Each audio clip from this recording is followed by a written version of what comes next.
but I can assure you that the best is yet to come. That was the promise given by the new owners of Alpha Towers. The National Housing Preservation Fund is taking over the 9-story building that houses low and middle income senior citizens. The previous ownership was forced out after years of neglect and verbal harassment. Residents with disabilities were being disrespected, mocked, and reasonable accommodations and modifications were difficult to obtain or denied. And on top of all that, there were deplorable living conditions. Those conditions included an infestation of bed bugs, leaking fire sprinklers that flooded multiple floors, and elevators that were frequently out of service. For resident Cheryl Washington, enough was enough. With assistance from the Toledo Fair Housing Center, Washington filed a complaint with the U.S. Department of Housing and Urban Development.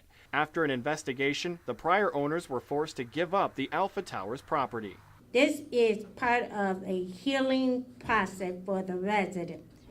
We get to introduce new owners and management and begin a new chapter at Alpha Tower. The new owners of Alpha Towers have already replaced the elevators and are currently working on the bed bug problem, but that's just the start. They say many more improvements are coming. Our long-range plan for Alpha Towers to complete a 100% rehabilitation of this property to ensure that Alpha Towers will remain viable, affordable housing for many years to come. And holding them to that promise will be Cheryl Washington, who was just elected to the head of the Alpha Towers Residents Council. For NBC 24 News, I'm Joe Thompson.